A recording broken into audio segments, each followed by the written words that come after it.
Hi வணக்கங்க. இன்றைக்கி உங்களுக்கு எல்லாமே வந்து ஒரு சிம்பிள் மெத்தடில் எப்படி வந்து போலி செய்கிறதுன்ட்டு, தமிழில் போலின்னு சொல்லுவாங்க. இது கன்னடத்தில் அப்புறமா தெலுங்கில் வந்து ஒப்பட்டுன்னு சொல்லுவாங்க. எனக்கும் ஒப்பட்டுன்னு தான் தெரியும். பட் இது போலின்றது வந்து தமிழ்லையும் மலையாளத்துலேயும் சொல்லுவாங்க. ஸோ இன்றைக்கி உங்களுக்கு வந்து இந்த ஸ்வீட் டிஷ் எப்படி செய்கிறதுன்னு நான் உங்களுக்கு இது சிம்பிள் வேயில் காட்டி கொடுக்குறேன். ஸோ நான் இது வந்து பார்த்திங்கனாக்கா வெல்லம் வந்து நல்லா திருவியாச்சு. ஸோ இது நல்லா சாஃப்டாக இருக்குது இந்த வெல்லம். ஸோ வேண்டிய அளவு வெல்லத்தை வந்து திருவி வச்சுக்கணும். அடுத்தது பார்த்திங்கனாக்கா பருப்பு. இது வந்து துவரம் பருப்புலையும் பண்ணலாம், கடலை பருப்புலையும் பண்ணலாம். ஸோ நான் வந்து எனக்கு வந்து கடலைப்பருப்புடைய டேஸ்ட்டு ரொம்ப பிடிக்கும். ஸோ வந்து நான் கடலைப்பருப்பில் பண்ணிகிட்ருக்கிறேன்.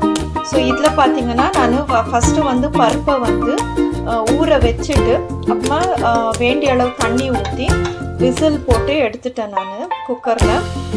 ஆனாலுமே பாருங்கள் தண்ணி கொஞ்சம் இருக்குது. ஸோ இந்த தண்ணி வத்துற அளவுக்கு கொஞ்சம் வேக வச்சு அப்படியே ஓப்பனாகவே வேக வச்சு அப்படி பார்த்து தண்ணி வத்துற வரைக்கும் பார்த்து இது ஆஃப் பண்ணிவிடுங்க.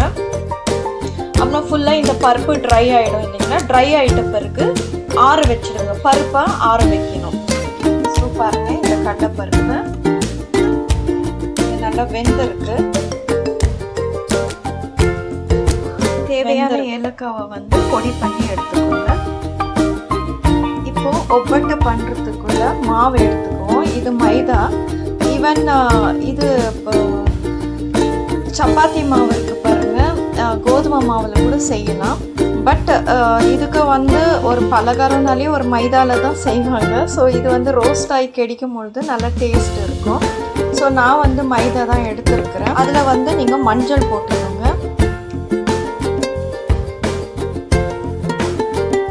இந்த மஞ்சள் ஏன் போடுறோன்னாக்கா அந்த போலி வந்து எல்லோ கலரில் தான் வரும். தண்ணி ஊற்றிக்கோங்க.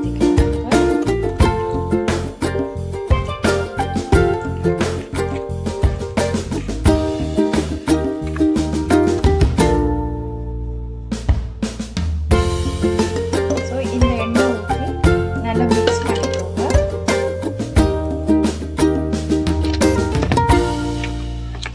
கொஞ்சம் நல்லா அப்படி பிசையணும்.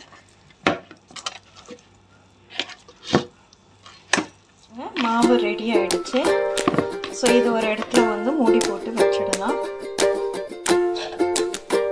இப்போ பாருங்கள், இந்த பருப்பை நல்லா நான் வந்து குக்கர்லேயே நல்லா தண்ணி போக வற்ற எடுத்துட்டேன் நான். ஸோ இது தண்ணியெல்லாம் வற்றி போயிடுச்சு. ஸோ இப்போ நீங்கள் என்ன பண்ணுங்க, மிக்ஸி ஜாரில் வந்து இந்த பருப்பு போட்டுட்டு அதுக்குள்ள வெல்லம்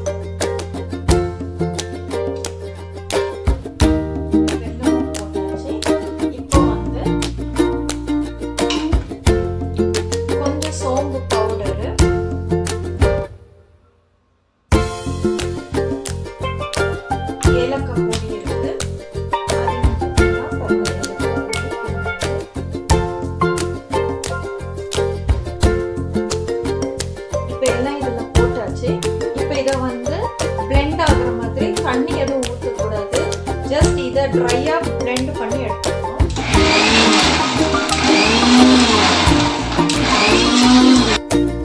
பாருங்க, வெல்லமும் பருப்பும் ஏலக்காய் பொடி சோம்பு பொடி போட்டு அரைச்சதை வந்து நான் வந்து ஒரு நான்ஸ்டிக் பேன் எடுத்து இப்படி பண்ணிட்டு வரப்போ எனக்கு இவ்வளோ கெட்டியாக வந்துடுது ஆக்சுவலாக. ஸோ இது வந்து நம்ம என்ன பண்ணுறோம்னா பாகு ஃபஸ்ட்டு எடுத்துட்டு அதில் பருப்பு போட்டு அதை கிண்டி எடுக்கும் பொழுது ரொம்ப டைம் ஆகுது. அந்த தண்ணி வத்துறதுக்கு டைம் ஆகுது. நம்ம மிக்சியில் போட்டு எடுக்கும் பொழுது கொஞ்சம் ட்ரையாக கிடைக்கும். அப்படியே எடுத்து நம்ம வந்து பாத்திரத்தில் ஷிஃப்ட் பண்ணிவிட்டு அதை இப்படி நம்ம பெரட்டி சீக்கிரமாகவே இந்த மாதிரி நமக்கு வத்திட்டு பருப்பும் அந்த வெல்லமும் தண்ணி வற்றி நமக்கு கிடைச்சிடும்.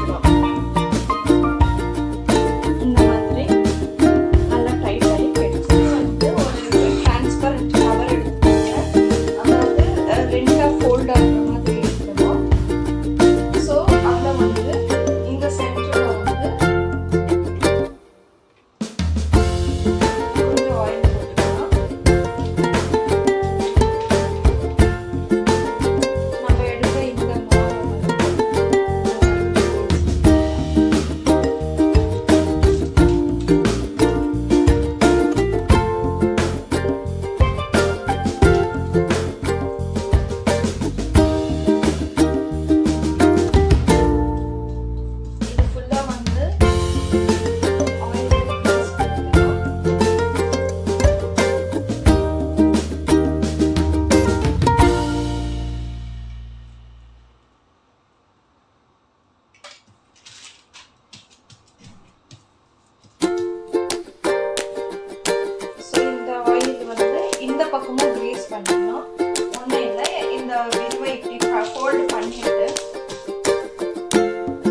நான் சாப்பிட்றதுக்கு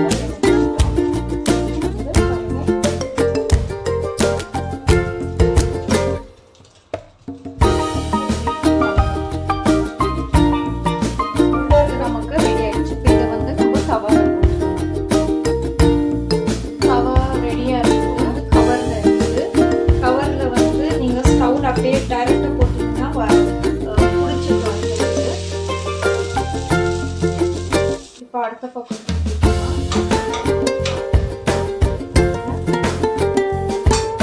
வேணும்னா ஆயில் போடலாம். ஆயில் வேண்டாம்னாலும் விட்டுருலாம். ஏன்னா ஆயில் ஆல்ரெடி கிரீஸ் பண்ணதுல இருக்குது. ஸோ ரெண்டு பக்கமும் நம்ம நல்லா பண்ணியாச்சு. இப்போ உங்களுக்கு சிம்பிளா சொல்லி கொடுக்குறேன். இது வந்து பூரிக்கு எவ்வளோ எடுத்துக்கிற மாவு அந்த அளவு இருக்கணும். ஸோ ஃபர்ஸ்ட் வந்து கவரை வந்து அப்புறமா மேலேயும் கீழேயும் திரட்டிக்கோங்க. அப்புறமா இதை வந்து இப்படி ஃபிளாட் பண்ணிக்கோங்க. ஃபிளாட் பண்ணிட்டு இது பூரி மாவு செய்யற அளவுக்கு எடுத்துக்கணும். இது வந்து சப்பாத்தி மாவு செய்யற அளவுக்கு எடுத்துக்கணும். நீங்க ஒரு சப்பாத்தி மாவு ஒரு உருண்டை எடுத்தா எவ்வளவு எடுத்துக்கிறீங்க அந்த மாதிரி. ஸோ அது ரேஷியோ உங்களுக்கு கரெக்ட் ரேஷியோ அப்படின்னா இந்த மாவு கம்மியா இருக்கணும், பூரியும் ஜாஸ்தி இருக்கணும். ஸோ இதை என்ன பண்றீங்கன்னா இதை நடுவில் வைக்கிறீங்க. வச்சுட்டு எடுத்துக்கோங்க. நான் உங்களுக்கு ஃபோல்டு பண்ணி சொல்லி கொடுத்துருக்கேன். இப்போ ஃபோல்டு எதுவுமே வேண்டாம். இப்படி பண்ணிட்டு குழி மாதிரி பண்ணிக்கோங்க. இப்படி குழி மாதிரி பண்ணிட்டு இப்படி எடுத்துக்கோங்க. இப்படி எடுத்துட்டு ஸோ ஃபோல்டு பண்றது கூட பெரிய விஷயம். ஸோ இது பாருங்க லட்டு மாதிரி ஆயிடுச்சு. ஜஸ்ட் இந்த கடைசி பேக்கிங் வந்து கரெக்டாக பண்ணுங்க. ஸோ உங்களுக்கு இதை வந்து அந்த ஃபோல்டு பண்ணி நான் காமிச்சேன். உங்களுக்கு ஃபோல்டு பண்ணணும் அப்படி ஈஸியாக நான் உங்களுக்கு காமிச்சேன். ஸோ அகைன் நீங்கள் அதை வச்சுக்கிறீங்க. வச்சுட்டு ஒரு அவுட் காமிச்சுக்கோங்க. ஏன்னா அதுக்கு மேலே ஸோ ஃபர்ஸ்ட் வந்து ஒரு கட்லெட் அளவு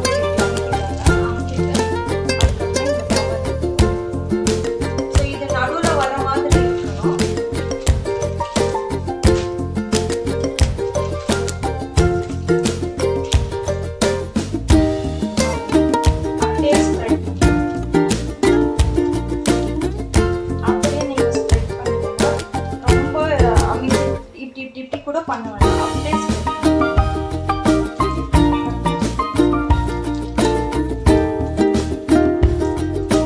அப்படியே நான் வந்து சர்க்கிளா இந்த டிராயிங் காம்பஸ்ல வச்சு டிராயிங் போடுவாங்க தெரியுங்களா, அது மாதிரி நான் சர்க்கிள் பண்ணிருக்கேன். அவ்வளோதான், கரெக்டா வந்துருச்சு. ஸோ இந்த சர்க்கிள் வந்துச்சு. இது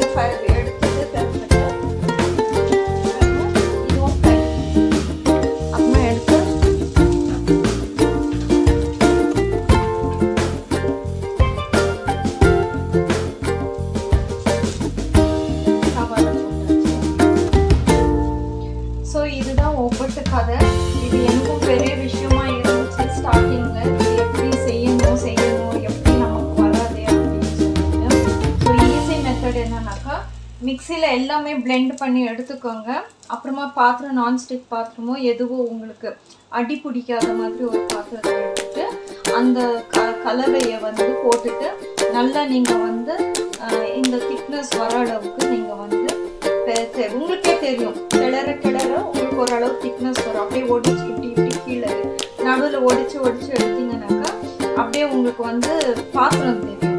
ஸோ அதுதான் வந்து பதம். ஸோ அந்த டைமுக்கு நீங்கள் எடுத்துட்டு கொஞ்சம் ஆற விடுங்க.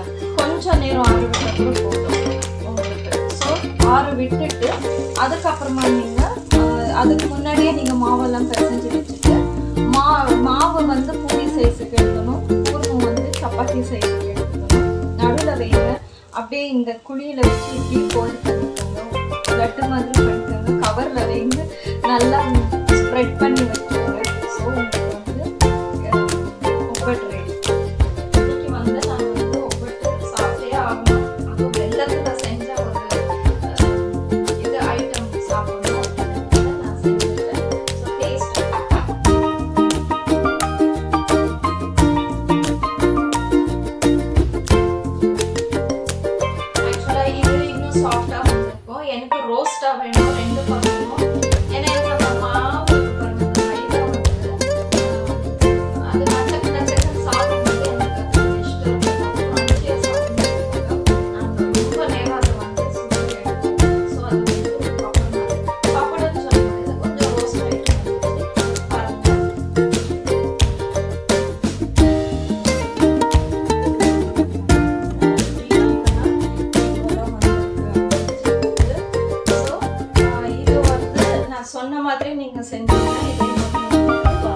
செஞ்சு சாப்பிட்டாச்சு.